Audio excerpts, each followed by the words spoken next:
Be Well or Beware, the acquisition of Rite Aid by Walgreens. Over the last 5 years, Walgreens has made some decisions that are increasing its market power. In 2010, Walgreens took over Duane Reade, a New York drugstore. Just last year, Walgreens acquired Boots, a European pharmacy chain. And now, Walgreens is attempting to acquire Rite Aid, a U.S. pharmacy chain that is third largest in the nation. The pharmacy mega-merger is what they are calling Walgreens' $17.2 billion acquisition of Rite Aid. This deal was introduced late this October and is still being finalized and waiting to be reviewed. Putting the second and third largest pharmacies in the nation together would mean Walgreens would have a total of 13,000 stores, easily overshadowing CVS with only 7,800 stores. It is easy to see why this deal is still in the works, though.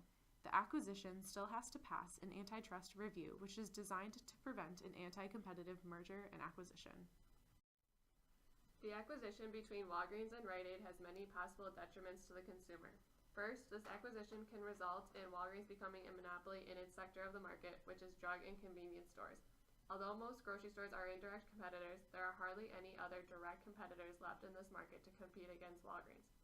If Walgreens becomes a monopoly, they will have complete market power, meaning they can influence the price at which goods are sold at, likely making things more expensive to a certain degree to the consumer. Additionally, Walgreens may decrease their product's quality and their overall service to consumers.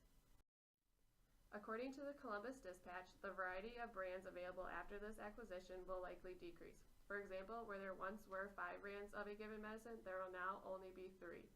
Many consumers are brand loyal and prefer to stay with brands they are used to purchasing. So this may be a difficult change for them that may cause stress and frustration as well. When an acquisition is proposed, the effects on market concentration can be calculated using the Herfindahl-Hirschman Index. Otherwise known as HHI, this calculation can help identify potentially harmful acquisitions and is used by the FTC to gauge the level of antitrust concerns. HHI is calculated by summing the squares of each firm's market share.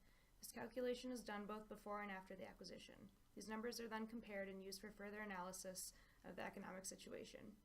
This chart explains the significance of HHI scores and what they mean in the context of the market and antitrust concerns.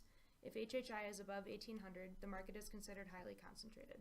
Anytime HHI increases by more than 100 points from an acquisition, antitrust concerns rise. However, the concern increases with more highly concentrated markets. Currently, the market is segmented as follows: 58.1% CVS, 31% Walgreens, 10.3% Rite Aid, and 6.6% other. Before the acquisition, HHI was calculated at 4,443.06, an already extremely concentrated marketplace. After the acquisition, which would increase Walgreens' market share to 41.3%, HHI increased to 5,081.66. The overall HHI increase of 638.6 points, over 6 times the minimum level for concern, is a red flag for the acquisition and raises great antitrust concerns for an overly concentrated market. Given these calculations, it is important the FTC oversee the merger to protect consumers from the nearing monopoly. The horizontal merger between Walgreens and Rite Aid should receive the FTC's oversight in order to protect consumers from the costs of monopoly power. As discussed earlier, higher prices for the consumer is one potential result of monopolistic power in the market.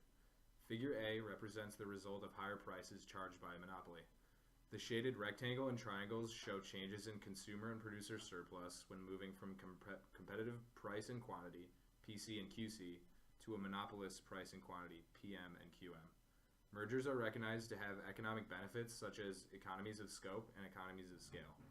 However, due to a potential large market share and ability to raise prices to an anti-competitive level, price regulation should be reviewed as a potential policy concerning the post-merger entity between Walgreens and Rite Aid.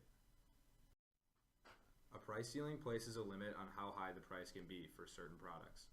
In Figure B, P1 represents a price ceiling imposed below the monopolistic price level at PM.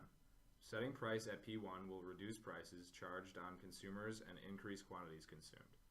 The FTC and the Department of Justice should pursue more aggressive policies, such as preventing the merger, should they determine that the post-merger entity is too great of a harm to consumers.